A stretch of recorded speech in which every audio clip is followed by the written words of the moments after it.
a Hawk for the last 37 years of my life. I was a student, I was an athlete, I was a coach, teacher, and now an administrator. And you're not going to find anyone who bleeds more orange and black than me. You ask my wife, I don't think I have any other colors in my wardrobe, except I didn't wear them tonight, but got a lot of orange and black, and we take pride. I played for a gentleman, Gary Barnett, that preached, be prideful where you come from. And, one of the things that we take pride in is our athletic programs. And we were going to have two honored here tonight. Our volleyball team has made it to the state tournament the last 2 years. Our girls swim team won the county just a couple weeks ago. So we've got a proud tradition sports-wise at South Harrison. And truthfully, sports is what brings our community together. On a Friday night, people come back and they reminisce about the days of old. It's something that is special to them, and it's special to me. And the thing that has brought to my attention, and I can use the PowerPoint. We go to that first slide. So you can see we're going to turf the nest is what we want to do. And if you look at the very top, that was 2 years ago. Right after Labor Day, we were getting ready for our home opener against Liberty. And I remember calling Mr. Belcastro and saying, I don't think we can play on this field tonight or this week. You can see that we had a drought that year, and it was just my second year on the job, and I was learning some of the ins and outs of the sprinkler system, which was broke at the time. So you can see that if we got any kind of rain, it was going to cause mud issues, and it was going to tear that field up to where we might not be able to use it for the rest of the year. So our only options, I called Tom Sears at Bridgeport to maybe see if we could go and use their field. They had a soccer game that Friday night that we couldn't utilize it. I believe Lincoln had a game that night. It did work out that we got to kind of do the last hurrah at Height Field. We played Liberty, and truthfully, it was our biggest game of the year. But we needed to do something with our field. So we were trying to rack our brains. What can we do? How can we fix it? Well, we had a gentleman in the community, Brandon Hudkins, who offered to hydro seed the field for us. And it worked out perfectly that we had about 14, 16 days in between our next home event. That he came in on a Sunday night and finished it up on a Monday morning. I mean, he did it all free. And he just said he wanted it for the kids. And we've got grass on that field because of him today. But we started, racking our brains of what can we do to try to make sure that this doesn't happen again. And, Scott Wallace, who, was a graduate from South Harrison and played a pivotal role in getting Brandon out here and then bringing us this large donor who has basically said that he would put in half of the money that's willing to be put up for this project. So without further ado, I'm going to pass it over to Scott so that he can talk a little bit about it, and then I'll speak again. Thank you.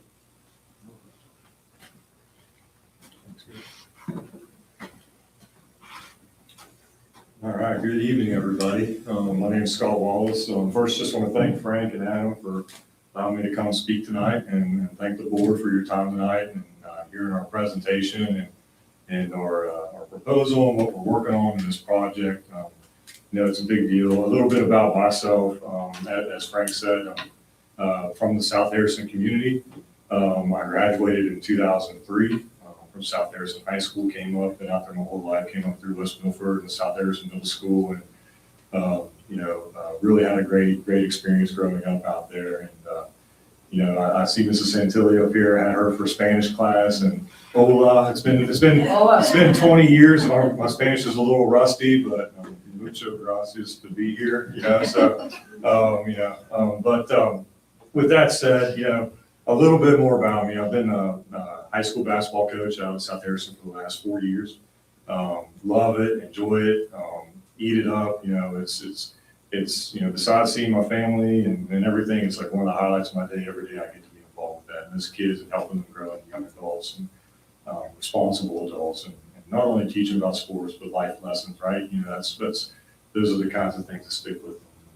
I also help coach youth football. So I'm involved with the South Harrison Youth Football League, and I've been coaching that for a couple of years. And over the last few years, I stepped up to the board to be the treasurer for the South Harrison Youth Football League. So I'm involved there. And those are kind of the ways I like to give back to the community, right? It's important that folks step up and do those kinds of things. You know, I take a lot of pride in that and just really, really enjoy it. So with that said, a little bit about myself and why we're here tonight. I wanted to start with a little kind of a story, personal story. I enjoy stories, so I want to share one with you guys. You know, we at South Harrison, we're part of the Little Kanawha Commons, right? So we travel around to all these smaller communities that are like us and compete as part of the Youth Football League all the way up through. You know, the Youth Football League, we play all of our games on Sunday afternoons, and you know, it's a great part of the weekend.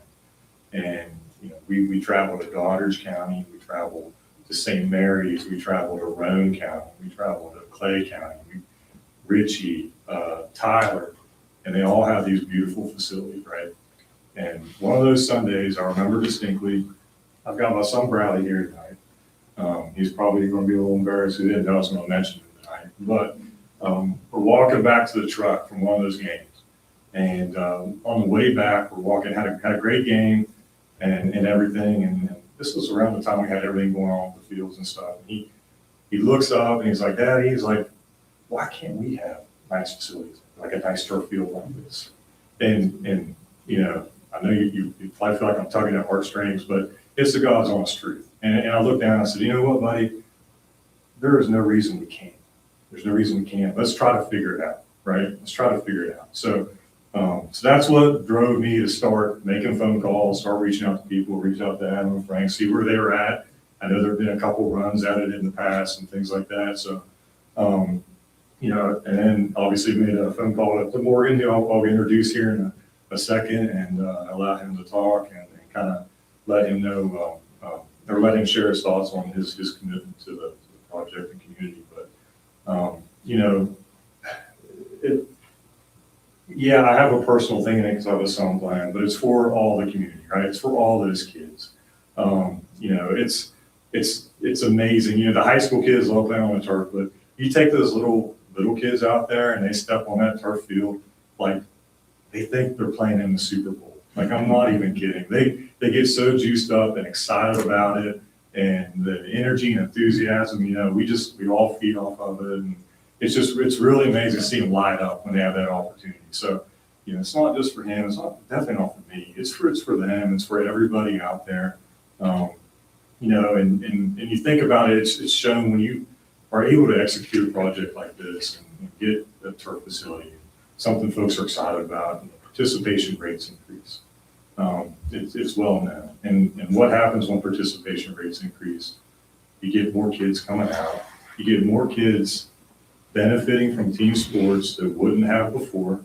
All those things like work ethic, teamwork, perseverance, you know, cooperation, the relationships that they build with the other kids that they're going to grow up with the rest of their lives, and their coaches, you know, all that stuff is priceless. And, you know, it's funny, I joke about it at work all the time. Like, I'm really, really good at receiving constructive criticism, like really good at it. And it comes in handy in my role. Morgan's would probably chuckle at that and what I do, and I won't get into that, but it does come in handy to be good at receiving constructive criticism. And I attribute that to Coach Shields. I played basketball for him for 4 years out there, and he's hard on us, and he let us know when we were lacking, when we need to step up, when we need to fix, and we listened, we fixed it. And, you know, it's things like that stick with you. You don't ever forget that. It becomes a part of you. And that's what would happen for all those other kids that get to come play. You know, I just think it's important, those characteristics and the life lessons that they learn through that. You know, and something like this that we got up on the screen, you know, we've got a vision for what we want it to look like, and it's exciting and all that. And, you know, just picture what it would be like to have all those kids be able to come out and take advantage of it, from not just football, soccer, you know, the band, you know, other activities and things that could be taking place out there. it'll just benefit so many people all around. And I also, on top of that, I want to go back to I mentioned work, right? So I'm blessed and completely thankful to work for a company like Hope Gas, and a company that really does believe in the community, a company that believes in the youth. It's really exciting, the things that we're doing and the vision that Morgan has for all these things that are important to not just me, but everybody that works there. It's amazing. I never thought that I would work for a company that's so focused on being super intentional about retaining the youth, keeping our kids home, focusing on trying to build a way to make sure that kids know that there are places here in Harrison County that they can go to work and they can stay here and they don't have to leave to go find somewhere to go to work. That's a major priority for Hope Gas and Morgan, and we're doing all kinds of different things, getting involved with educational alliances, college partnerships and things like that to build apprenticeships, mentorships, internships, things like that, so kids can learn about the gas business and what kind of career opportunities are there. And that's why I think Morgan's so passionate about that. I hope I'm not stealing too much of his thunder on mentioning that kind of stuff, but it's really amazing the types of projects that we've already been involved with around the state. And this is another one of those that could really have a big impact. And Morgan's been gracious to partner with us in this project and wants to partner with you guys on it. And not just resource wise, but also with significant financial backing. So and I'm sure he'll mention that too. So I don't want to steal any more of his thunder. I want to introduce Morgan O'Brien. He's our CEO of Hope Gas, who's given us our time and fully planned to be here in person, but with the weather and his travel, it wasn't worth the risk. So thanks to Todd Poole for setting this up and getting the teams meeting going for us. So thank you guys for your time. Really appreciate it. And thank you for your consideration on this project to figure out how to work together to get it done. So thank you. Thank you. Okay, Morgan's on there. They nodded. Yes. Okay to go? Yeah. So I just want to start with an apology. Hopefully you can hear me. I really plan on being there in person. As Scott knows, I'm a people person, and doing this virtual is never as good. But I promise before this project goes too far, I will absolutely be down there and really, I'll just say, show our enthusiasm for being a part of your county and really just what's going on here in West Virginia. I wanted to start real quickly, and I promise to be quick. Hope Gas is a 127-year-old company, right? So it's been in West Virginia, for decades and decades, and family members and generations. We came in, me and I'll say some of my senior team came in a little over 3 years ago. A group of investors bought the company from Dominion Energy. And I tell everybody, every chapter of Hope Gas had different owners. And the big thing that we did that I think hopefully really makes the difference in West Virginia is that we moved the headquarters to West Virginia. So I'm sitting in Morgantown right now, right? The whole senior team is all in West Virginia. We brought the call center, we brought gas control, we brought all of the back office that under our previous owners was all done in Virginia, North Carolina, and Ohio. We brought all those jobs to West Virginia. And so in our first year, we created over 200 new jobs in the state, good family sustaining jobs, right? And since then, we've more than doubled the total employees from when we started. As Scott said, we're trying to really have an impact because we do absolutely see the vision that there are a lot of great things ahead for West Virginia. And we want to play a part in making sure that everybody, I'll just say, gets to play a part in that. One of the things that Scott mentioned that we're actually working with your superintendent on is what we're calling Hope Academy. And it's literally where we're going to introduce to high school kids who aren't necessarily focused on going to WVU or Fairmont State or to a four-year college, right? That they can learn good family sustaining jobs like Scott Wallace and the great people that I have here at Hope Gas right? How do I get in the door there? And so we're going to partner with schools to create a program that will educate kids on, we're building, literally about to open, and I think it's technically is open, a state-of-the-art training facility right in Clarksburg. So it's right down on Columbia Boulevard. It's truly an incredible training facility that we're going to train all of our employees. But we also want to start training the next generation of workers. And so you'll see that next school year that we're going to offer that to some of your students. We're also going to offer summer jobs for kids in the summertime that they can actually see what it looks like to work along the crews that we have, and see what a gas worker could do, right? And start painting a picture of other alternatives that are right here in West Virginia. And then I'll just tell you, I have a vested interest, right? I have some incredible employees. You're meeting Scott, he's cream of the crop at Hope Gas. But I want to make sure the next generation are just as good at people, right? Have the same values, care about the same things, are passionate about helping people, right? That's a sustainable business model. So I'm excited that we're working with your school district. When Scott came to me and talked about, the story he shared with you, and Scott's a really important part of our team here.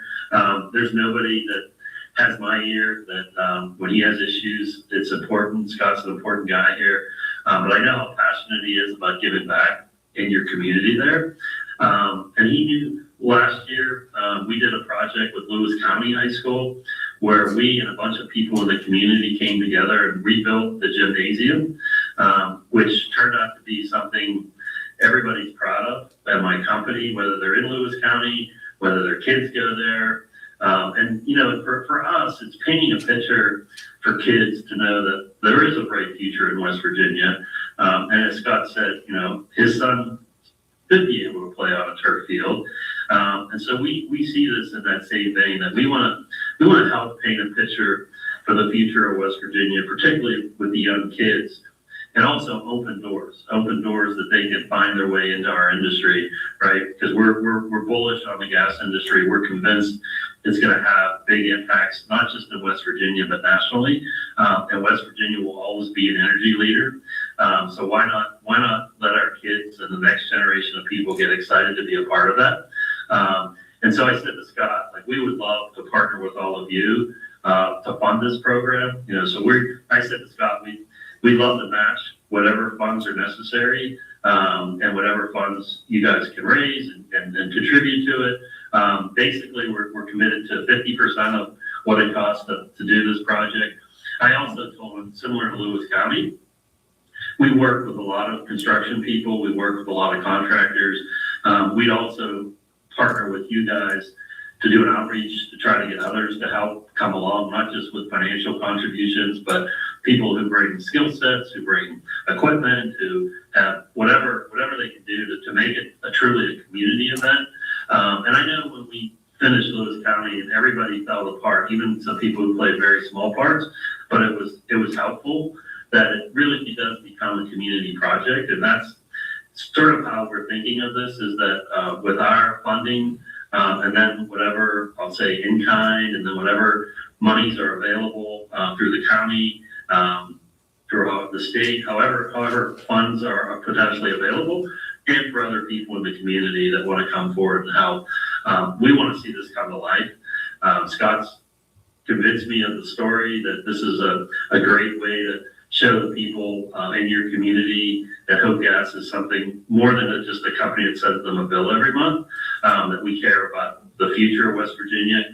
And hopefully at some point I'll be back there to talk more about Hope Academy as we work through with your school superintendent and others what that's going to look like. We're excited about the future of West Virginia, and we want to play a part, not only enjoying, I'll say, the benefits of our industry, but also making sure that we bring everybody along with us. And wherever we can, we want to open doors. And this, I'll just say, this symbolic of supporting your high school and investing in the football field where so many young people can see it. And so as Scott's son's question can be answered, why not South Harrison, right? The answer is, let's do it everywhere, right? Kids are special, their future's bright. Why not treat them that way? So we're very excited to play a part here. We're even more excited about partnering with you guys from an academic perspective and really seeing where that could go, including summer jobs and other opportunities for kids. But we're all in. I'm all in here because of Scott Wallace. I'm hoping to create more Scott Wallaces for the future for Hope Gas. And I just really, I start and end with, I apologize for not being there in person. But we are sincerely, and I'll just say it, fully behind supporting this project. So I'll finish there, and I think I'm supposed to turn it over to Adam, the Vice Principal.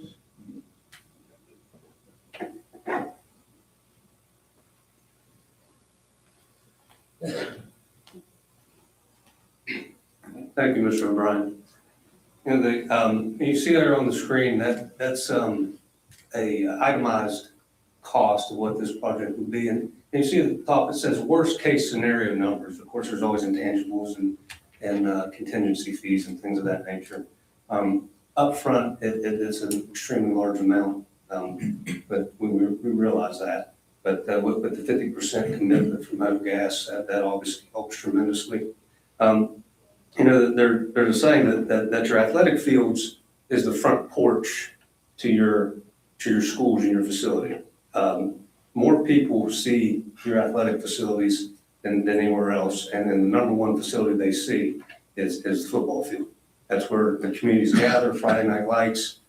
We've done several upgrades throughout the years to our facilities, and we're very proud of what we have and what we've been able to do.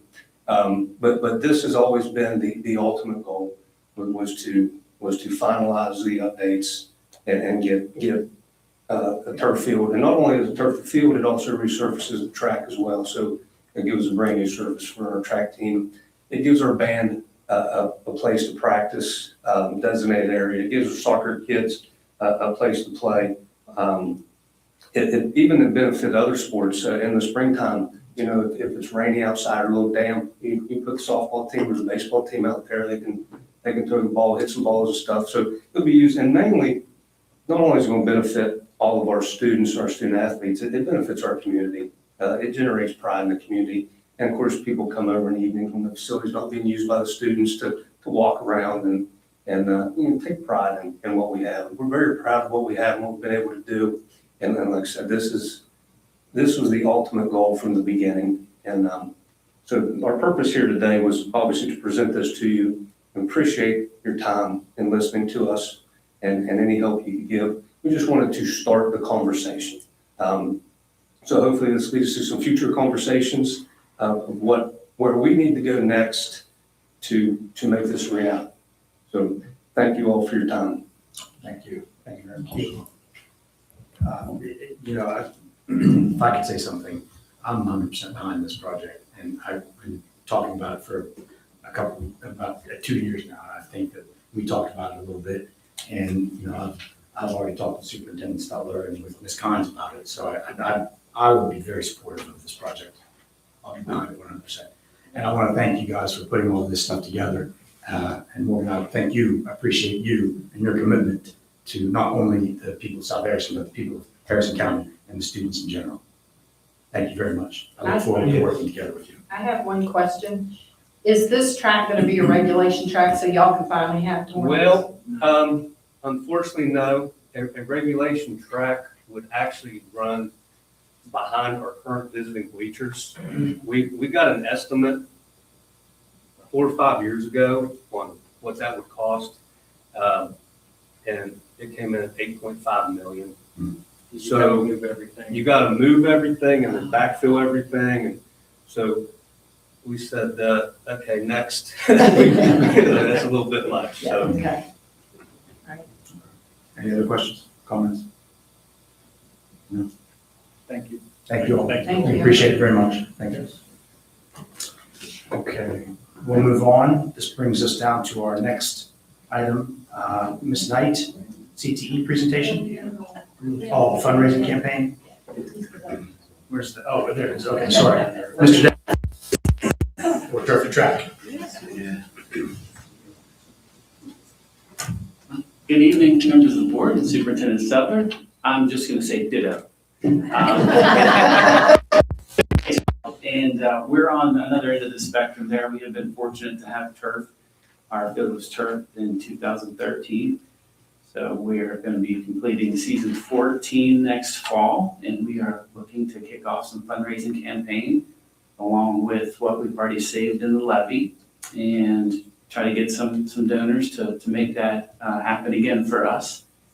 14 seasons is past what is expected. We've been able to maintain a great service with a commitment from our athletic boosters who pay for the conditioning of the surface every 2 years. So we've been able to maintain that as well with the grooming. And then on the track aspect, it has been, Scott, did you run track? I did run track. He ran track. I think we probably ran track against each other. Probably. Yeah, so I think it was when we were running track together back in 02 or 03, Lincoln got surfaced. So it's been over 20 years that has been resurfaced. So that is a need as well. Our priority is obviously going to be getting the turf back and then working towards resurfacing the track. And we're in a similar boat. We don't have that regulation size, but it's a great place for our community to walk and our middle school and high school student athletes to condition. So I would like the permission of the board to kick off some fundraising, get a committee together in the Lincoln Theater area and bring back a projected budget and with what we can contribute as well to that end. So, Do you have a number that you've already saved so far? I've saved every levy penny since we completed our field house. So we completed that field house in 21, and all of our athletic facility money has been saved for this purpose. Okay. Are you going to consult several different companies as in regard to the turf? Absolutely. We have companies that are in the co-op, but we'll also reach out and try to get the best deal and the best product as well. So very happy with the product we had. It's lasted 14 seasons. And some of our neighboring schools haven't been quite as fortunate, whether that's just the conditions of their area or the product they bought. So we're happy with it. Is there a thing in the athletic world where if you're working with 2 turfs that you get a better deal? I believe that is Yes. something we can explore. Yes. Yes, The yes. co-ops, And the co-ops, the companies will do stuff like that. there are some co-ops and I don't know about that. That would be nice. Flip points, you get it free. so that's our vision. We'll kick off some fundraising activities. I didn't want to go around the community beating on doors and the Board of Education not be aware that that's our goal, is to get that resurfaced for the 27 football season, which happens to be the 50th football season at Lincoln High School. So we're trying to get everything in line and ready to go to celebrate that special anniversary. I think that's great. I will be behind that project as well. I think a lot of our schools have gotten turf over the years, and we've done a pretty good job with working with the community. I mean, I think that it's important for us to be able to support that. Yeah.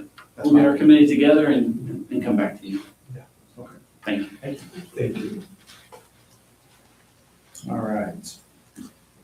Now, we can go to Ms. Knight for our CTE presentation. I think he's gone. Is he gone? Okay. It's Just frozen. frozen on there. I think it's gone. He's very concentrated. Okay, Caitlin is passing out some things. Before we get started on the CTE, You want to start with as part of your presentation, what we talked about with both, I will do that after I do these first 2 Okay. things. because that's in its infancy, but we Yes. just had a meeting today, so it's exciting. It is. You know, from that meeting, There were some questions, some of you had some questions about the NAEP testing. So I provided you with a packet, that's your blue packet that says NAEP on the front. And there are no individual scores for students. There are no individual scores for schools. This is all done as a random sampling, the NAEP testing is. So when the students take the test, their name is not even put on the document, any document that leaves the building. So what I've provided for you is a little bit about NAEP, and then there are scores in here, and you can see over a 3-year period from grade 4 and grade 8, over the 2019, 2022, and 2024 NAEP testing. So you'll be able to just look at that and see those trends. And this is what they do. This is for the state of West Virginia. So you're not going to see anything from our district, but you will be able to see how the state of West Virginia performed in conjunction with other states around the nation. So I'm not going to spend any more time on that if you're okay with that. Okay. The next piece was information on our AP testing from last spring. Last year, and you have the information in your packet for each individual school, and it breaks it down to the number of exams given, what course they were given in, and then the number of exams that was where students received a 3 or higher, and that means that they were reimbursed for their student fee for taking that exam. Overall, for the county, we administered 619 exams to 375 students. So some of these students took only 1 exam, some took 2, some took as many as 5. So we have quite a lot of students here that are interested across the county with taking these AP courses and taking AP exams. It's exciting to note that of those 619, 448 students received back their student fee by scoring a 3 or higher on their AP exam. So that is magnificent in being able to have that kind of data. And also another piece with the AP scholars. There are 3 sets of AP scholars. There's an AP scholar, meaning that you scored a 3 or higher on 3 or more AP exams. And we had a total of 47 AP scholars throughout the county. But the AP scholar with honors, those average at least 3.25 on all AP exams taken, and they scored a 3 or higher on 4 or more exams. So across the county, we had 30 students in that category.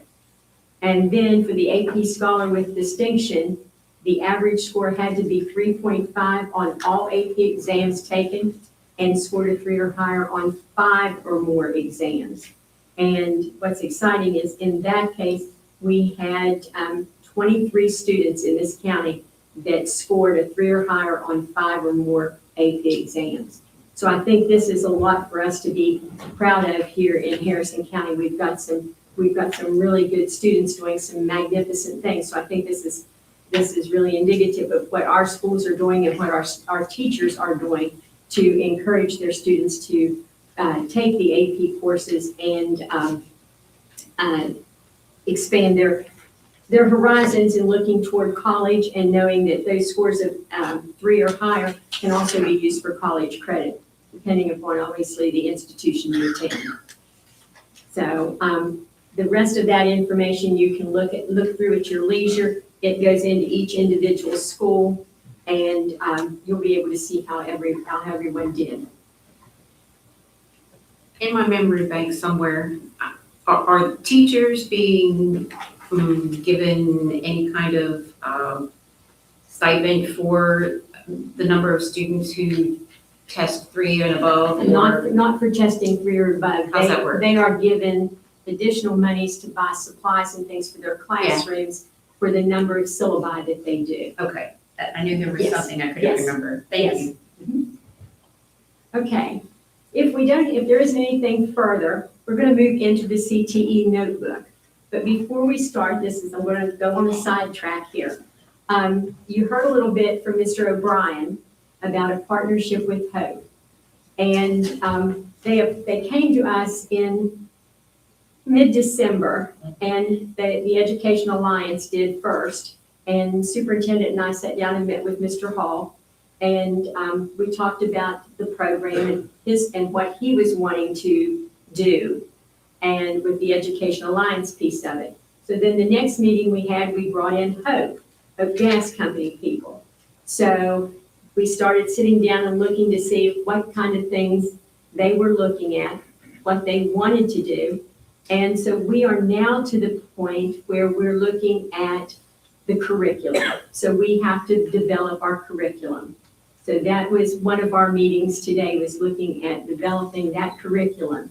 So we've gotten, I would say, 3/4 of it completed, and the rest of it now is going to the curriculum people at Hope Gas to see what they want to add in. And then our next step is to go to the State Board of Education or to the State Department and ask in CTE if they will approve this as a state CTE completer program.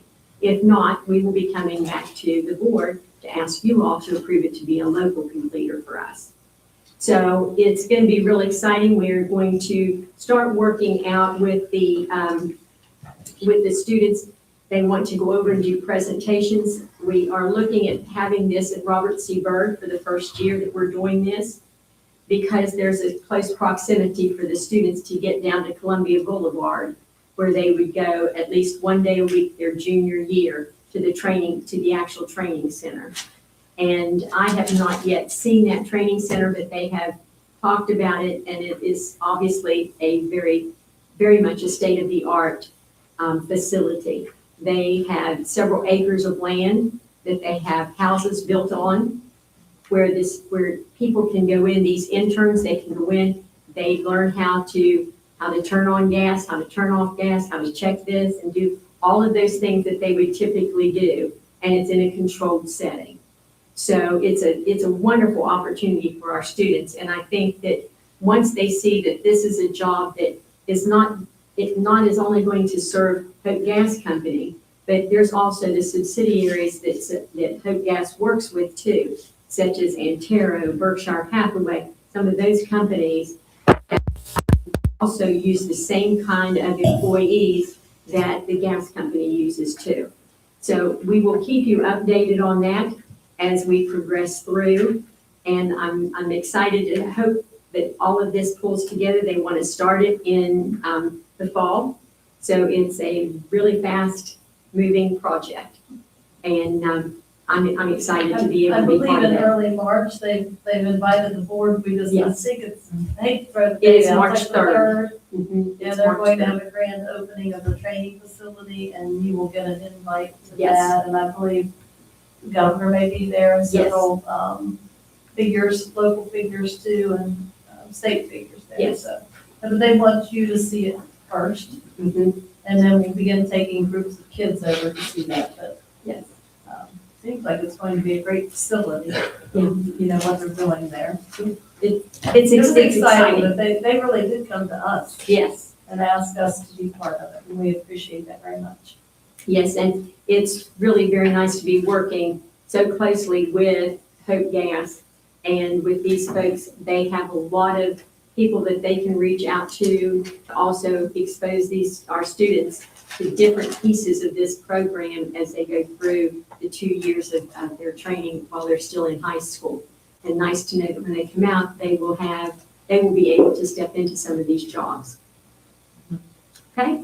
Yeah. Yeah, well, yes. Is it just going to be offered to juniors and seniors? What they're going to do is this year, they're going to present the program to our sophomores so that when they start as juniors, it's a 2-year program so that they will be able to do that their junior year and their senior year. And right now we're looking at, and it's in the discussion phase of doing some type of an internship for seniors, where during this second semester of their senior year, that there's a possibility that they would be going down there and working possibly half a day, doing some job shadowing type things and things that they can actually participate in.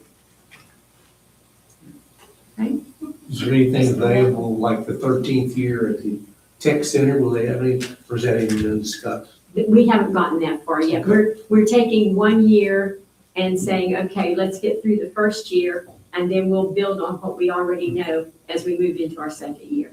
They've already onboarded some of the techs that will be, they're looking at training at the training center. Yes. And they're really looking selectively at who they have that can work with students at that training center. It's very thoughtful. It Yes, really is. and it's I don't know whether Mr. Wallace, are you gonna have ride-alongs with you and your? You're more than Because welcome to. because they're gonna have kids out everywhere is what their plans are, even for ride-alongs. So they can just spend the day with them to see what they're doing, to get their interest.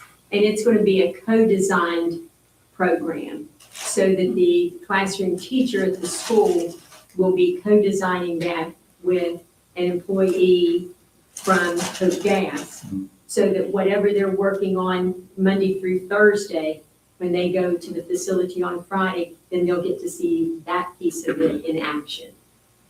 So it's really exciting. So you said, and I don't mean to take up all your time with this, but you said it's gonna start at RCB.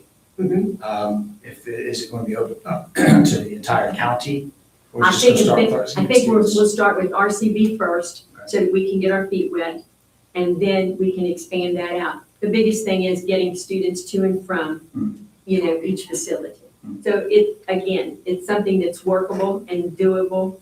We just want to start small the first year, then we can open it up and we can expand it out to other schools in the county.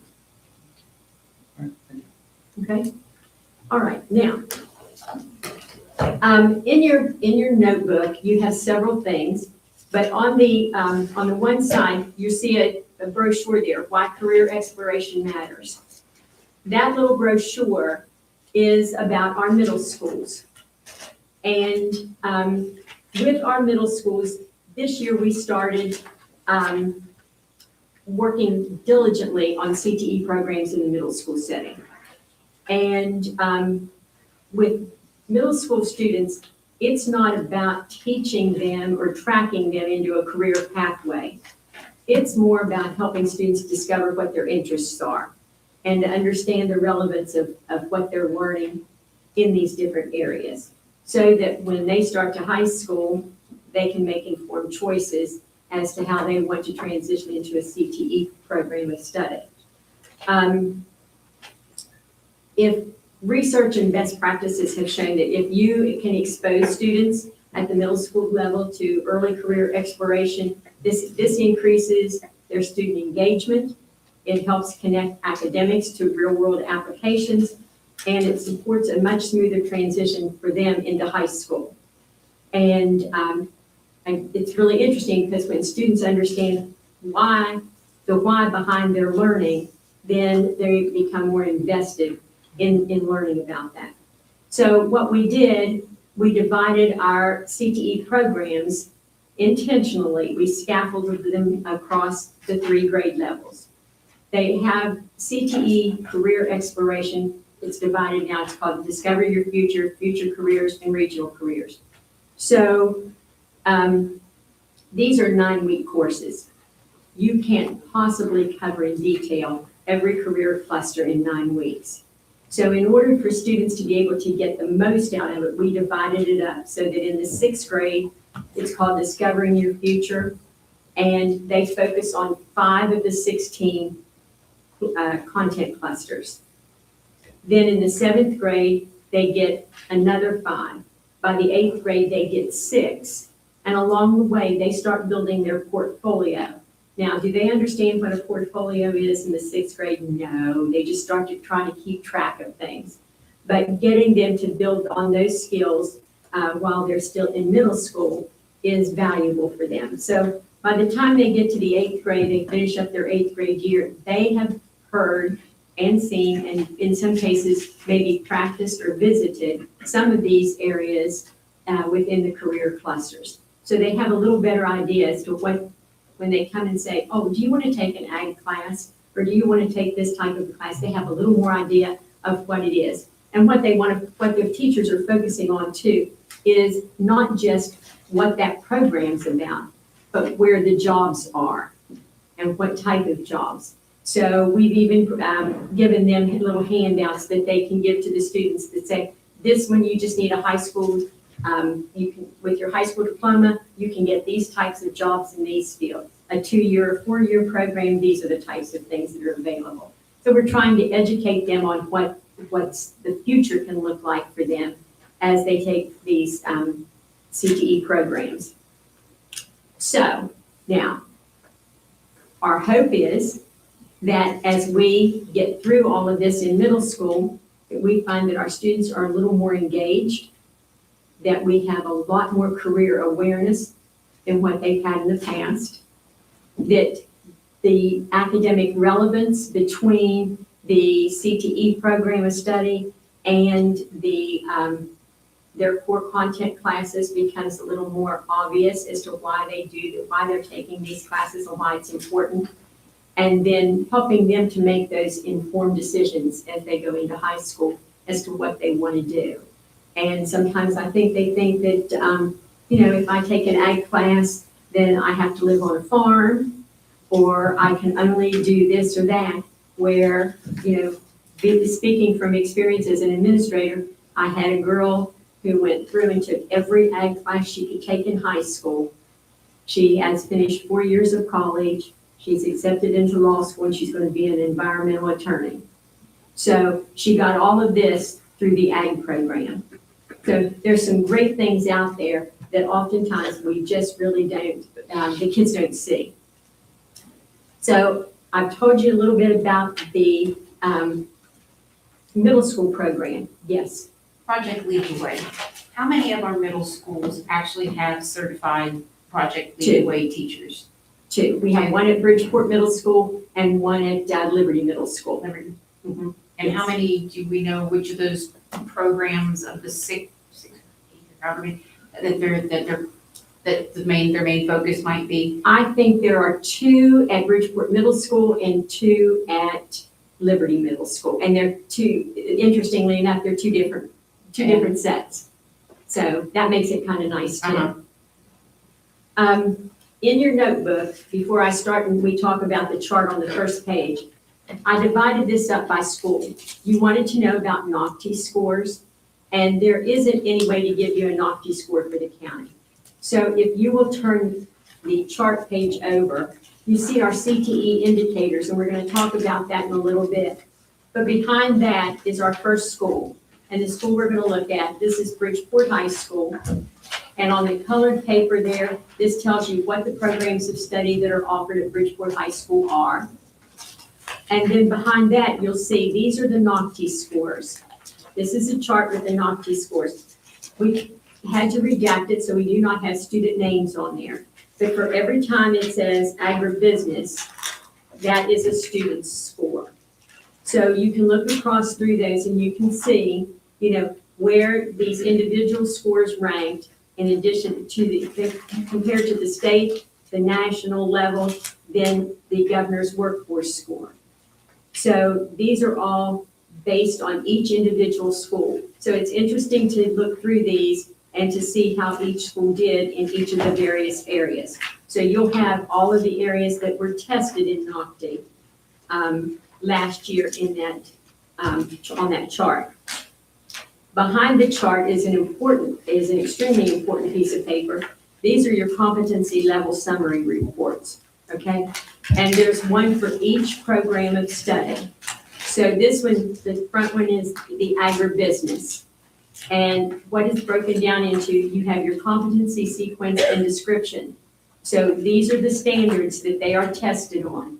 And so it shows you the number of items that are possible, the average number of items that were correct, and then the average percent of items correct. So this helps a teacher to look down through here and say, oh, my kids only did about the 50% in this, so we probably need to focus a little bit more on this area. So this really helps them out a good bit. So that we did that for all of them. Behind that is a chart that just shows their post-test score, workforce entry, just the chart for that. But below each one of those, like on management administrative support, below that it tells you the standards that were tested, and you can see how our students ranked against the state and the national averages. So you'll have that information for every one of our high schools. Now, at the very back, the very last page is a sample pretest. We made pretests for every school, for every programmatic level, based upon those competency standards. So if your competency standards was a 50% or less, that was pulled in, and a NOCTI pretest was created based on questions that would be asked, addressing those competencies. And so teachers were given that, as well as being given the answer keys. So they didn't have to do, they didn't have to do any work. So they had a teacher a lesson, and then they had one that was just for the students. So, and the reason that we did that was because we found out that we've been pre-testing NOCTI in the wrong way. So we had to fix it. And the only kids who can take the pre-test in NOCTI are truly the ones who are going to test NOCTI this year. So that doesn't help you prepare your students because they can only take it one time. Doesn't help a lot. So these pre-tests that we've been able to create have allowed us to test these kids all the way through. So the teachers, some of the teachers wanted to share, so we shared things back and forth. And we're going to continue to do this. I told them at the beginning of the school year next year, we're going to sit down and we're going to do this again based on this year's test scores. So they'll continue to have a bank of pre-tests that they're going to be able to reach out and use anytime. And it's 30 questions, pretty simple. You can give that, every couple weeks. So we provided those to the teachers. So they didn't have to create those themselves. So hopefully, this proves to be of some value to them as they go through this school year. Now let's quickly turn to the chart, because I wasn't going to talk this long. Okay, the chart is, it's really, to me, it's exciting. The first one there is participation. And over the last 3 years, our CTE enrollment has grown. Okay, where were you at there? On the very first. The first page. Okay. Sorry. Sorry about that. The middle school students in grades 6 through 8, enrollment increased from 0 students in 22-23 and 23-24 to 916 students last year. Now, you want to know why? Because they weren't being coded correctly in Weavis. So we were doing this, but they were using the wrong course codes. And so when I discovered this last year, I thought, oh my gosh, this has to be fixed. So I started working on it last year and got it fixed. And there were a couple that we couldn't. We still had to take a hit on a couple because we just couldn't get it. We couldn't get it fixed. It's also attached to funding. Yes, and that We is, lost funding because it was COVID. yes. So that was another, Borrowed money. it's all tied to money, yes. Yes. So this is the first time this year, and I was so excited about it. We got 6 out of 6 points. And in that participation, the maximum you can get is 15. So we got 6 out of 6 for middle school, and we got 9 out of 9 for high school. Now, high school kind of dipped a little bit there in 23, 24, and last year we started to come back up again. So we're up to 2021 who were participants. Then moving over into our concentrators, okay? Our concentrators are students that complete multiple courses in a pathway. So if you complete 2 courses in, say, administrative support, that makes you a concentrator. So what we want to do is we want to get them in as participants, move them to concentrators, and then moving them up to completers. So that is our goal. And we have dipped a little bit, but that's also because some of those concentrators have now become completers. Okay, and then we've also had a decline in enrollment overall. So that kind of allows for that. Yet we still earn all 15 points in the concentrator category. So I'm pleased at that. And then with our completers, we had 344 completers last year. So we've done very well with that. We've still met our goal, and we have earned the full 15 points in that category as well. Now, work-based learning, it's increased over 3 years, and that's where the students have to go in and they have to put in what they've done outside of school. So it's really a lot to do. And the teachers have been getting some support. Dr. Beckett and Mrs. Collins have been working with the teachers to help them to encourage the students to get their information in. So they're doing much, much better. And the teachers now are saying, oh, okay, we need to work more on this. So that's good. We got 13 out of the 15 points last year. So I'm hoping this year that we can get 15 out of 15 for work-based learning. We were, I think the cut was 60.83 and we got 60. It just was enough to make you sick. So we didn't make the cut score to get all 15 points.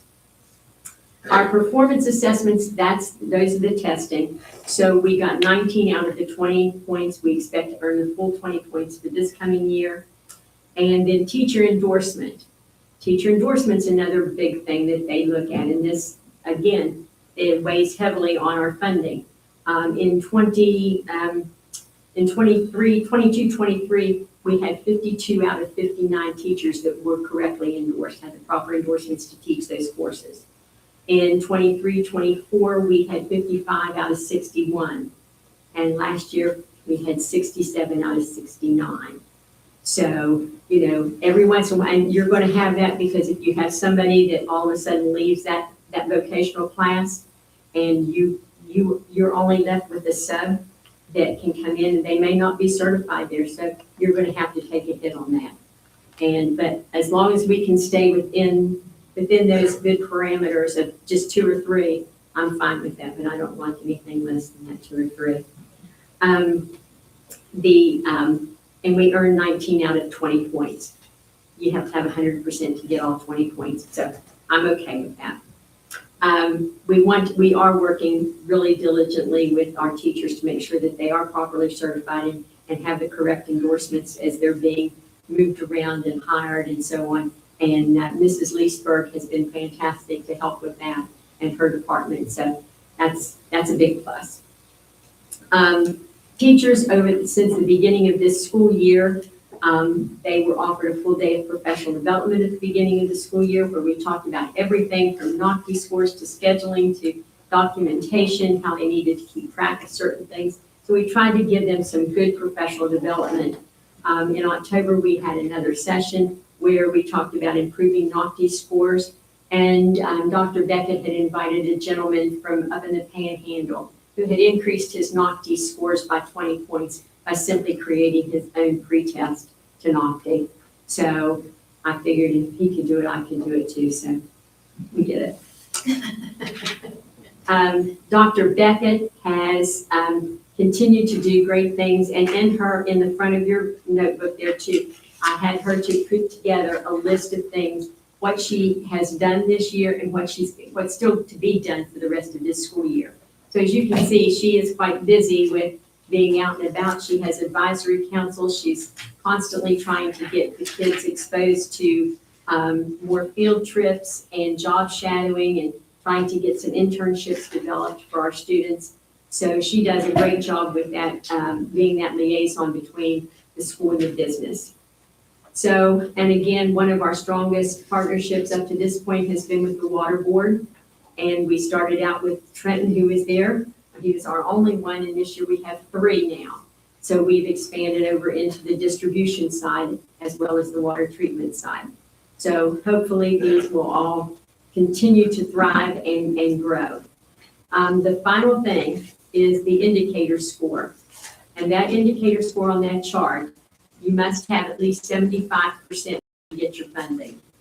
And we were at 91 points out of 100 in 22-23. 23-24, we only had 88. And this past year, we had 96 points. So I think that just says a whole lot for what our teachers have done and the hard work that's been put in to try to keep our programs moving and flourishing for our students in Harrison County. So that is all I have. Thank you. Just a couple This is a new meaning right here to the exploratories in the middle school. I mean, that does a lot right there. Thank you. Are you, Ms. Knight, are you guys trending the most popular courses or the courses that are being, where the students are gravitating toward the most? That's what we're trying to do. We're trying to get to have the students looking at what are the students wanting to take and where do those go. Each one of those courses, we could offer a dozen different courses, but every one of them has to lead to a completer status. So it's really hard sometimes to look at those things. In fact, we've talked at some of our schools, just going down to having, like, if we have 2 ag teachers, we're going to have 2 pathways instead of trying to spread ourselves over 3 pathways and not being able to get those in. And we're looking at the possibility of starting some new programs in CTE that will also benefit our workforce too. And we're looking at possibly starting a service support program where we would be working with students who could come out, take the NOCTI test coming out of high school and become substitute secretaries immediately, or working and coming in as a substitute custodian or a cook or an aide. So that's one of our goals. We need to grow some of our own workforce so that we can keep our students here. And we know that we're going to be losing staff to retirements. And so we need to start to build on those things. Are we ever going to get back to the teacher ed program? Bridgeport used to have it for years, and they actually went out and did some teaching exercises and some things in their schools next door to each other at the elementary and middle school. And I know they no longer have that. But I do know that we got several really good teachers in our county because of it. And I don't know, I think, Bridgeport had that program and it was a very successful program at Bridgeport High School. I don't know that it was as successful as some of the other schools in the county, but then it just kind of seemed like we didn't have enough interest in being able to offer those courses. You didn't have a class of 15 or 20 kids that were wanting to take those courses in that teacher ed. And unfortunately, we're just not, we don't have students wanting to be teachers. And I wish more did, because there's so many out there that if they only realized they had the potential to be a really good teacher, what they could actually do, what they could do for other kids. I remember some of the courses that they had to take to be a completer in that program, they overlapped with the social services, some of the social services courses, so they could actually possibly float back and forth. Is that still a possibility, or? Not anymore, because social services has changed and now it's a social worker. So that human services that used to have the social services in there has now become a social worker type program. Are you seeing an increase in students wanting to go the CTE route? Yes, because not only do they want to go the CTE route, a lot of them are college-bound kids who still want to be a completer. And as I said, I had the one student who did all of this in CTE and has gone on to college and completed that and going to law school now. So there's a place for everybody in CTE. And one of the things as a former principal that I tried to do was when every freshman came in, they had to take at least one CTE course. And sometimes it was the BCA 1, because that gave them the computer exposure and to get them started. And that kind of led them into some other things. And that's what I'm hoping we get from the programs in the middle school. What are the most popular courses or programs? Probably the most popular programs are our business programs and then our ag programs. And the ag programs across the county are strong. We have strong ag programs across the county. And every school has a business course. And I think Mrs. Matthews was going to try this year. They teach AP English Literature and AP English Language. And she said, I teach journalism, so why can't I do the social journalism CTE course? So we're gonna try that and see, because she's got so many kids that take the AP English language and AP English literature, and some of them go right on and take the journalism, so let's just make them a CTE. I think that's all I have. Anybody else have any questions? Thank you, Mrs. Thank Knight. you. This brings us down to our delegations. We have some delegations this evening. Start with Brandon McCarthy. No? All right. We have Mr. Mark Schaefer. Are you still wanting to speak? I will say you've got 5 minutes to address the board and make sure that you address us. Good evening, Honorable Chairman, Superintendent, honorable members of the board. I guess Chairman Navana knows that I'm known for speaking for hours at a time, and I can speak on any subject, and I have a great deal of experience. I had a lot of things I wanted to talk about tonight, but it kind of changed my focus while I sat here and decided to tell you how much I appreciate everything the school board does in relation to the students, and I'm proud as part of our Rotary Club, our local Rotary Club, and the members who are constantly raising funds for our children to go get scholarships. And we send children to the Youth Leadership Academy, and all of us are working together. And, you know, I never thought about it before, but I guess Rotary is part of your team, you know, because we're out there supporting you, and we support you in the levies, and we support everything about the school. And of course, we do have one of your employees as a cheerleader for us, and who works for us diligently raising funds. And, you know, I stopped to think of some of the things I heard tonight, and I thought about my own childhood and how school affected me, especially early testing and things like that changed my life. And I'm grateful for it because, you know, all of you probably know who I am, but you don't know that much about me. You don't know, I said to my son Victor one day, and I said, do you know of all your dad's accomplishments? And he said to me, yeah, Dad, but you don't know all of ours either. And he said, all the awards he's gotten while he's at the FBI. And I said, that's true. And I said, you know, it's funny because there are those of us in the community who give, and we do it without fanfare. We don't come back every time you go to DC or, you know, or somewhere else and come back and brag about what we got done. And so we do that without any fanfare. And then people don't know. And I recently sent a letter to you and Jenny, and I mentioned about being a mentor.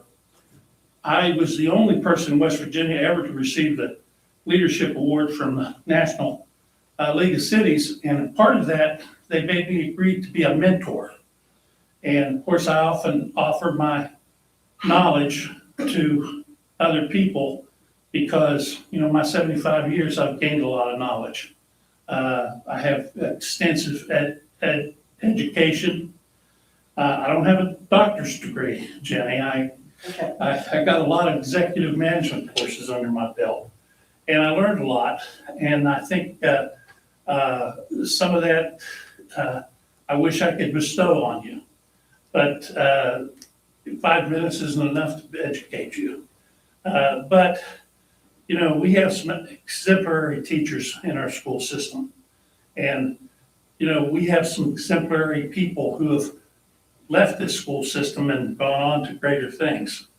And, you know, a lot of times I remember when I was very young and I used to go to RW High School, in part of their career day, because my undergraduate degree was in accounting. And I used to always ask the students what they thought the highest paid accountant was in the class in the city. And in 4 years, the highest I got, the student guess was $15,000. And then I would pass out the K-1 reports from the stock exchange and show them how many millions of dollars these Sorry, you have accounts 30 are making. seconds. Huh? I apologize, you have 30 seconds. 30 seconds already, 5 minutes. That's all I'm gonna say. Anytime you guys have a question to me or want to know from my expertise on something, welcome to it. And thank you for being a partner with Rotary, and Rotary will continue to be a partner with you and help with scholarships. Thank you. Thank you. Thank for you, Mr. everything that you Schaefer. guys do. Okay, next we have Mr. Curtis Edwards. Are you Steve? Okay. We have Mr. Christopher Edwards. No, okay. Mr. Doug Edwards. All right. And last, Joel Crowley. Or Lori Edwards. All right, that takes care of our delegations. That brings us down to our superintendent's updates. Sure. I have a few things. I want to start by saying a big thank you to our staff. We've had some winter weather issues the last week and a half. It's a West Virginia winter, really, and we've had a deep freeze. And I can't imagine all the phone calls I've had with Mr. Kozik and our employees out there working while we're at our homes warm. They were out trying to get that ice off of those parking lots and re-plowing and plowing and salting until we run out of salt and doing everything. So we just have to recognize them for that hard work, and our custodians that are out there. I mean, you're talking 0 degrees. It was -4, temperatures below, and it's been a difficult time for them. And because we weren't out there, you didn't notice it as much. So just a big thank you to them. And I know our drivers had to get our buses ready with ice on the top of the roofs, just things that we've not experienced probably in years. And so thank you, and then thank you to the teachers and everybody that kept instruction rolling. It's not hard. It's hard when your kids aren't there. We're not in a regular schedule, and the kids get out on a regular schedule. So I can't say enough for what the staff has done. We're not probably out of it yet, but that's okay. We're into February, so we'll cross our fingers and we'll take it day by day. But I can't say enough to say thank you to Mr. Kozik and Brian and Chad and just keeping things moving during that time. I was going to update on curriculum. I think Mrs. Knight took a lot of that time. I tell you what, this is a big year for 2026 because of the Third Grade Success Act. This is when kind of the rubber meets the road on the third grade, whether they can move on or not. And I was going to have Mrs. Mancini, she's been working hard, figuring out all the next steps and keeping us in compliance with that. We're just finishing the middle of the year benchmark now. Next week, we're training teachers on the literacy tasks, which is part of the Third Grade Success Act, for the dyslexia screener, to see where they are. The holdback for third grade will not be until next year at this time.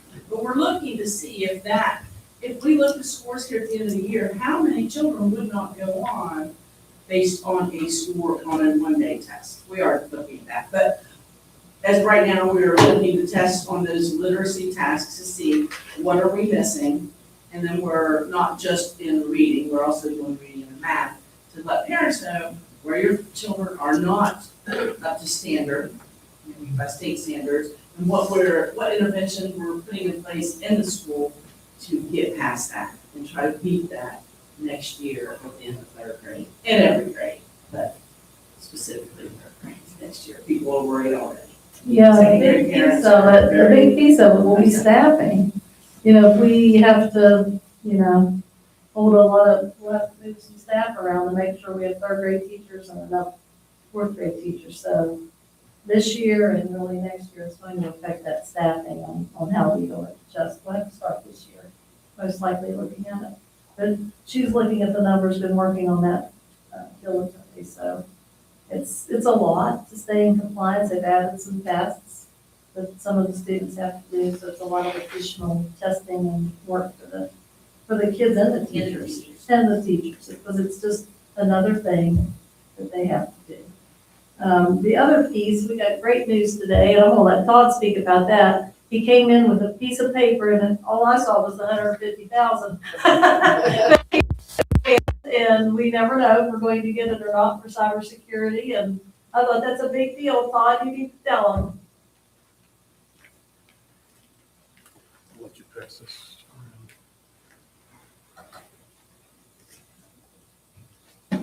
Yeah, this came in late yesterday, so I kind of had to hold on to it until this morning. That was rough. So, yeah, we applied for this back in April, actually, and we weren't real confident we were going to get anything, to be honest, out of it. And I talked to several people at the state and with Homeland Security about, if it was going to come, and there were, there's been a lot of changes on the federal level, so there was some holdups there, and all of a sudden it came through. So I'm pretty excited about that. So not often you get that, and so I had to bite my tongue for about 12 hours before I could talk to Mrs. Sneller. So, but I was happy to see her this Kind of the morning. way grants are working now, right? Is all the Yeah, grants, yeah, when you they come just through. it's submitted in hope. So, but we did get it, and actually it's fully funded for what we requested. So You can't get the money unless you go after it. that's it. All you can do is It's kind of try. the motto. You can't get it unless you go So, well. yeah, it was just good news, and it's always nice to report something positive. What are we going to use it for? Obviously, cybersecurity. Right. This will help us offset some of the costs for the systems and different security systems that we've implemented. So it'll spell us for a little while. I don't know if it's going to continue. There's kind of an unknown there, but if they continue to fund it, we'll continue to apply. You might tell them we are onboarding our new engineer, Yeah. which we had that conversation that we haven't had to do that for a long time. No. So we've got to met him today. Yeah. Yeah, we're real excited. And, Seems like a good fit, but you're the one working with him. So. mhm. So we had an interesting day today, and he's baptized by fire. We went to check to make sure he came back today. Yeah, he did come back. He did come back. That's the first best Yeah. sign. He came back today. Yep, I went down the hall and came back, and there he was, and I was like, all right. So, yeah, we're real excited. Thank you. Thank you. I'm gonna give Mr. Can I- Costello. Can I ask Julie just one question? When you're looking at those proposed third grade Success Act students that if it were time to be held back, that number, okay? And equating that to how many teachers will have to switch from to third grade, from whatever grade, back and forth. How, when you're testing for that and finding those numbers, okay, how are you coordinating with Tammy in making that work? I mean, That's the problem with the whole thing. We are looking at iReady test scores, which are 80% comparable to the GSA. We don't take the GSA until May, and she has to have it by April 1st. So you'd almost have to put them on transfer and be able to move them back.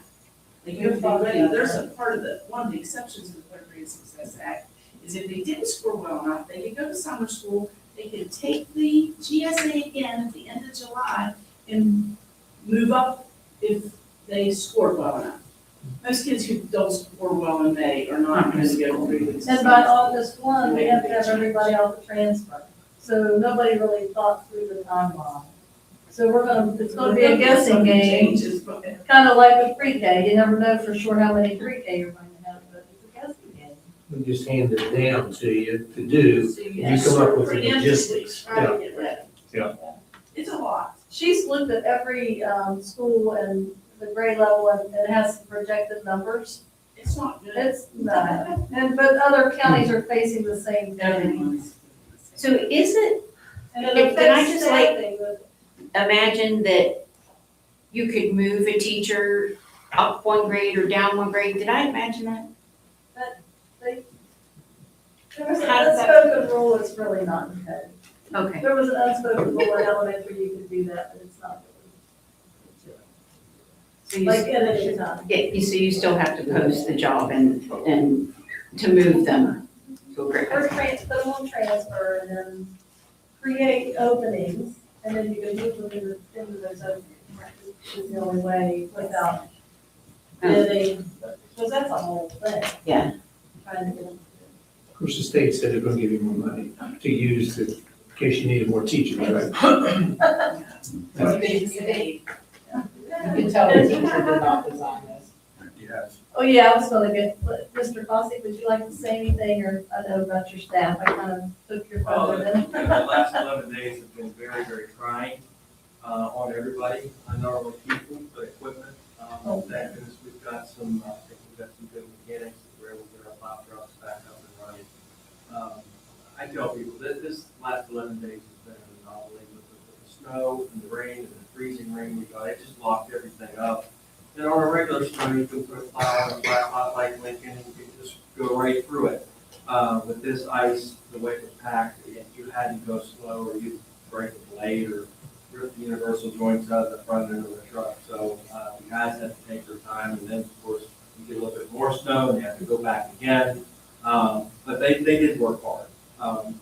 The other thing I noticed with our bus drivers is it seems like whenever there's an urgent situation or an emergency, it was nice to see all those folks come together, help each other out. I've heard stories about yesterday helping people get their chains on their buses so those that need it to travel some of these roads. But it's been a trying week. I know Superintendent Douglas and I have been on the phone before 5 a.m. a couple mornings talking about the cold. Sunday I spent about 3 hours driving all over this county, checking out not the main roads, but the other side roads that our buses travel. I think I sent you a list of notes that were like a mile long to help us formulate a good decision on what we need to do in school. So, yeah, I'm proud of our folks. They did a nice job and they will continue to do so. And I'm really happy today because it's never the freeze that gets you, it's the fall. And I don't think we had one broken pipe up at WI, but hopefully that won't be ours too much longer. But it wasn't a freeze condition. Broken pipe, and I think we had a roof that hit Liberty Middle on the gym floor. We're gonna have to do something there. I did an insurance claim on that. And other than that, I don't recall any real major frozen pipes that stalled and broke. We do have an MTID day left, I think I said that, and we have one day we can start in March, snow day, before we get to have to use any at the end of the year.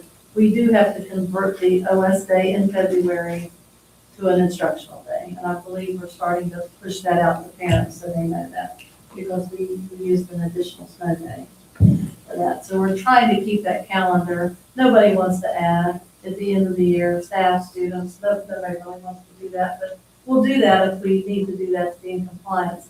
We did hear from the State Department today, just a general statement that they're waiting for this event to be over, and they will be considering waivers and how that might look, or if that's even a possibility. That's all we were told, so they want to get through this period. There were all 55 counties out for 5 days. So I think they are really looking at that, and we'll appreciate any help that they give. We, of course, will make sure we follow any calendar guidelines that we have, so and stay within that. Okay. Are we adjusting our calendar for the end of this 6 weeks grading We period? talked about that today, and I don't know what was decided. I know it was being talked about with Julie. It might be something that if the administrators feel we need to make a day adjustment here or there. Because, 4 of those days were really considered instructional days. So, I don't know. I don't think we made a decision. Do you feel that it's necessary to adjust our semester or the 6 weeks? So what I'd like to ask is, knowing that we're going in February, can you at least identify some days that we have to transition and take out of the calendar for this year, so we don't extend days into June? What our options would be? We have one. There's only Wait, one let me day. take- We can transfer. we just March took- 20th. We just took it. There are no more, And there's one in March that's designated an OS day, and the rest are at the end of the calendar. So, We need to rebuild something like that into our calendar next year. yeah, there's some different legislation on some, flexibility in the calendars. I don't know. This is an extreme winter. We've had really mild winters for quite a while, and so it's been good, but this is just typical West Virginia. So what happens after we get to our 5 NTI days? Then I would just, Start tagging them on in. you just call a regular snow day. Oh, It's a really? regular snow day, and then they get tacked on at the end of the week. That's the only option. That's what I was trying to see if there's anything Yeah. we can do to swap them out. Bring Way in our days. calendar's built. Fortunately, these OS days are after, a lot of counties have already completed. yeah. And they have none to convert, so they're all going on the end of their calendars. We had a couple in there that kind of play with. Mr. Hope doesn't need to see, I think. Before I forget. Yeah, I was, last board meeting, I was under the weather, so I brought it back tonight. Career Center meeting that we had, enrollment, there was a drop of 16 positions there. One, the adult program, these people, sometimes just decide they don't no longer want to go take part, so they, 16 students? no, 15 students. Students, okay. 15 students, one adult, so I made a total of 16 off the enrollment. And the 15 students was due to the fact that they did not achieve 2.0 grade point average at their high school. And so they, How many of those were in Harrison County, if you know? can't answer that. They said they would give it to us this time, they'd take a look and see how many in each county. Is that kind of unusual for that, for down there? I mean, But over yeah, the years? 15 students, that's quite a, quite a drop. That's what I was. That's a lot more, a lot more than one. They do well in their program down there, but in the home school, they're not doing what they're So they- supposed to be doing. They just. Right, yeah. They have to make up the work at the home school. To graduate, they need their basic courses to graduate.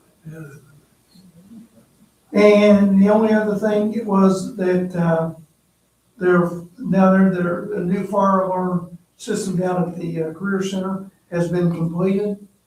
And they are now at 80% completion for their sprinkler system.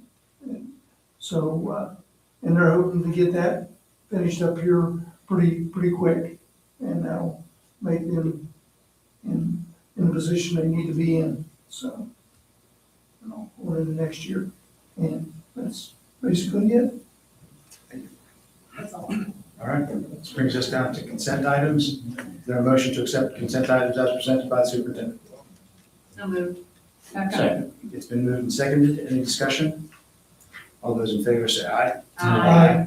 Any opposed? Motion carries. New business, out-of-state travel study request. You have the out-of-state travel study request in front of you. Is there a motion to accept? So moved. Second? It's been moved and seconded. Any discussion? No discussion. All those in favor say aye. Aye. Any opposed? Motion carries. Now we have an MOU with WVU Department of Communication Disorders. Is there a motion to approve the MOU with WVU Department of Communication Disorders? So moved. Second? It's been moved and seconded. Any discussion? No discussion. All those in favor say aye. Aye. Any opposed? Motion carries. Resolution to use tax-free financing to purchase 13 Epson AM M550 printers. You have that in front of you at the cost of $95,729, payable over 63 months. Is there a motion to approve? So moved. It's been moved. Is there a second? Second. Any discussion? Where are these going? Actually, it's in the list. These are actually replacing the lithographs. And what we did was they put a machine at the middle school and let them use it and see if they liked it. The faculty and staff seemed to love it. Easier to use, and they're very quality. So it's in the attachment from MCM. So 2 will be going to Bridgeport Middle, 1 to Meadowport Primary, 2 to RCD, 1 to Johnson Elementary, 1 to Salem, 1 to Simpson, 1 to Lincoln, 1 to Victory, 2 to Lincoln Middle, and 1 to Liberty Middle. And it is, you're going to be saving money because it's cheaper than those graph machines. And the estimated savings is $1,100 a month. Across all 15. I see, I didn't go past the regs. I understand. So, yeah, so we're pretty excited. MCM, virtual, whatever you want to call them, they are tremendous partners for us. It's a good local company. And the country road policing, they use tax exempt financing for $7 from the state. And we'll see that they're a Bridgeport company as well. When we did all of the replacement of copy machines, the risographs did not get replaced. No. So we're going back, yeah. And we actually ended up reducing the number because I think there was 3 risographs. Yeah, I remember those risographs. I didn't know we still had Yes. those. They smell good. They didn't get counted in the original list of copiers. So this does about over half of the risographs. And so the next time the leases are up on those, they can use those as well. Is there any further discussion or questions? All those in favor say aye. Aye. Any opposed? Motion carries. Brings us down to the sale of the former Northview Elementary School. In front of you, you have a motion to approve the sale of the former Northview Elementary School and the adjacent lot to the trustees of Emmanuel Baptist Church for the sum of $126,500 and authorize the superintendent to sign all related documents. Is there a motion to approve? So moved. It's been moved and seconded. Is there any discussion? No discussion. All those in favor say aye. Aye. Any opposed? Motion carries. All right, next you have in front of you, motion to approve the sale of lot 1B on North 18th Street to Alicia Media and Chris Media for the sum of $14,300 and authorize the superintendent to sign all related documents. Is there a move? Moved. Is there a second? Second. Any discussion? That's that parking lot. So everybody understand what that is? All right, all those in favor say aye. Any opposed? Motion carries. Brings us down to the sale of the former Washington Irving Middle School. In front of you, you have a motion to approve the sale of the former Washington Irving Middle School to K Logistics LLC for the sum of $101,750,000 and authorize the superintendent to sign and all related documents. Is there a motion to approve? So moved. Is there a second? Been moved and seconded. Any discussion? All those in favor say aye. Aye. Any opposed? Motion carries. Next, we have the motion to approve the sale of Lot 2A, 359 Lee Avenue to Nardella Properties for the sum of $13,200 and authorize the superintendent to sign all related documents. So moved. It's been moved and seconded. Any discussion? It's the parking lot that we had adjacent and down the street. No further discussion. All those in favor say aye. Any opposed? Motion carries. All right. Letter H, sale of Lot 2B, corner of 5th Street and Hickman Street. In front of you, there's a motion to approve to 5th Street and Hickman Street property to Andrew Lewis Miller and Heather June Miller for the sum of $4,400 and authorize the superintendent to sign all related documents. So moved. Second. Been moved and seconded. Any discussion? All those in favor say aye. Any opposed? Motion carries. Letter I, the Robert C. Byrd High School Renovation Project.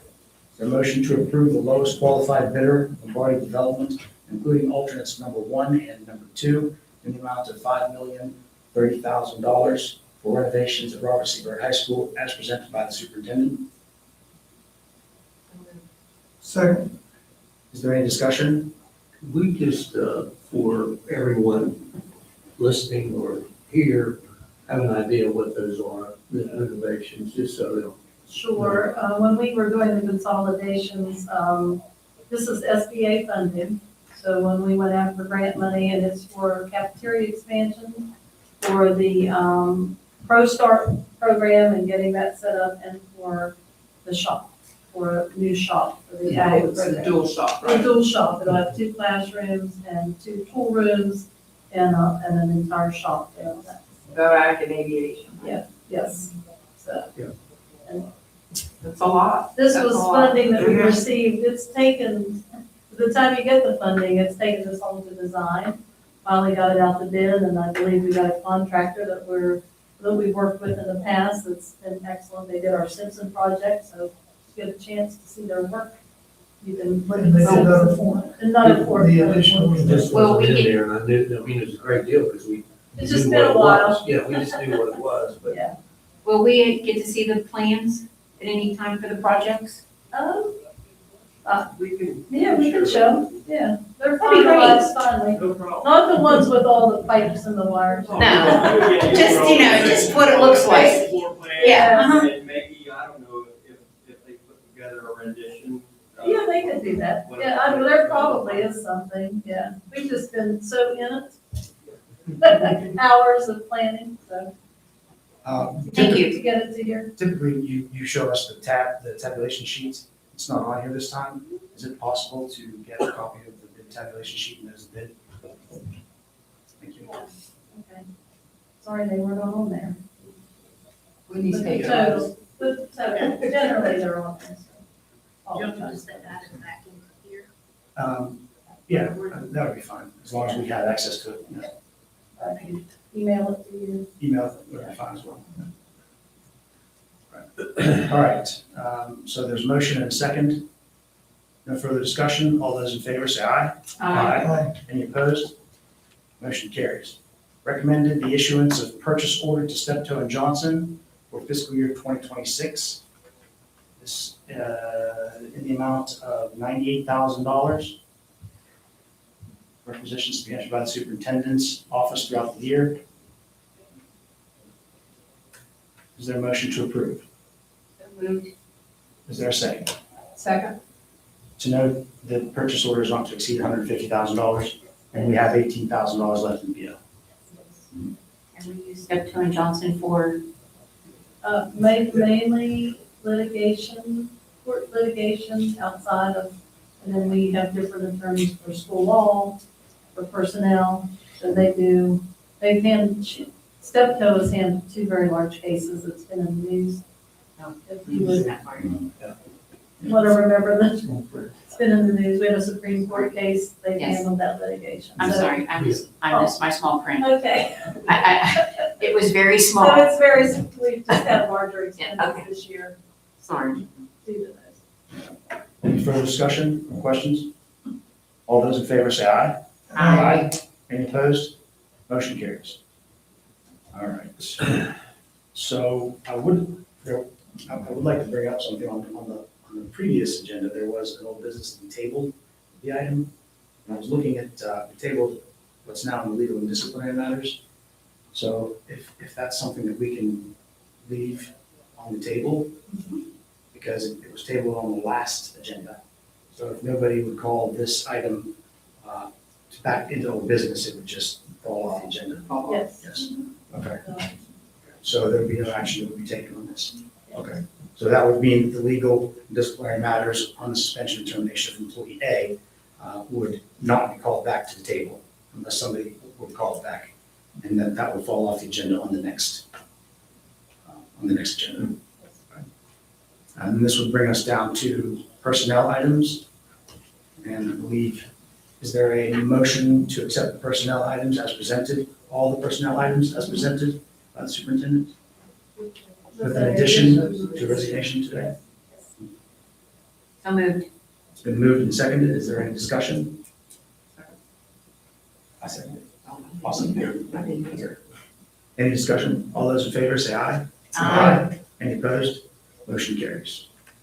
All right. This brings us down to, since we moved the legal and disciplinary matters back to old business, board member comments. Mr. Tucker. Appreciate the folks coming today to make their presentation from South Harrison and Lincoln. And was very prepared with what they had to offer us, and great to see that we have businesses out there that wanting to make a larger contribution than just monetary, because they're looking into doing things with our students also, a program for them in their future, which is great. And for everybody that was able to be here, everybody that listened on YouTube, please continue to do that. Come, be here, see what's going on. Appreciate that. Joe? The only thing I'd like to address is, it seems like there's a lot of confusion in regard to when school's canceled and extracurricular activities and events going on in schools. You know, it's a no-win situation. You know, there's those people who want, no matter come hell or high water, or snow, foot tall to a tall wind in, that they feel like maybe the kids can't be in school, but we ought to be able to have the extracurricular, you know, events going on. And I have to confess, back in the days when I coached, I always wanted to be able to, you know, my kids to practice and try and play the ball games and everything. But as I got older and a little wiser, and having served on the board for the years I have, I understand why the policy was put in place, you know, because we all say our utmost importance is the safety of our children. And by the time you say, well, we're gonna have practice, and you put athletes driving cars, headed to basketball practice or football or baseball, whatever the sport, and there be an accident, and unfortunately, if one child would lose their life, I mean, it would be something that would hang over this county, you know, forever.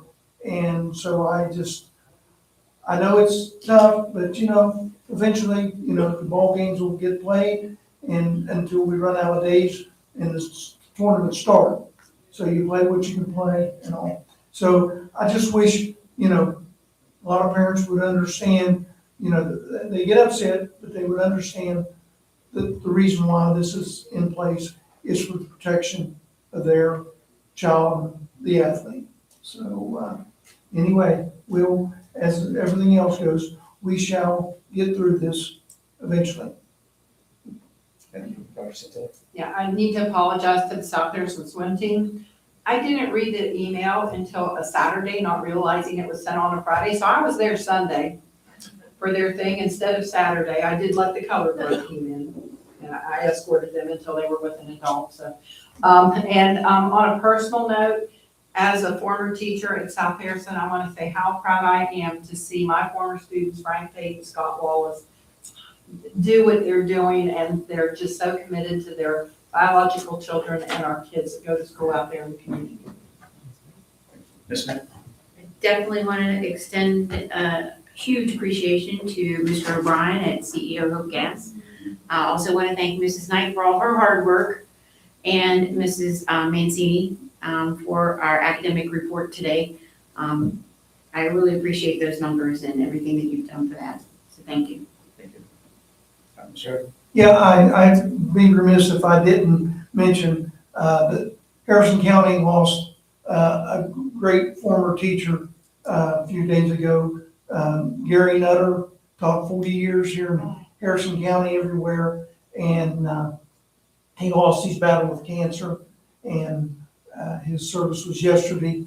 And I mean, I went to the funeral, and there was a letter written by one of his former students from many years ago saying that if it hadn't been for Mr. Nutter, she would have probably never made it through school, that he was very caring, understanding, and listened to what she had to say.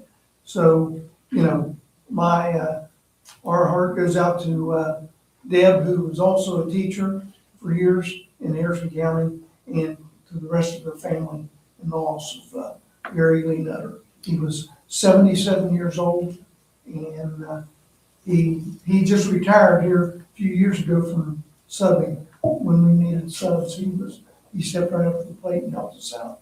So anyway, to the Nutter family goes our condolences.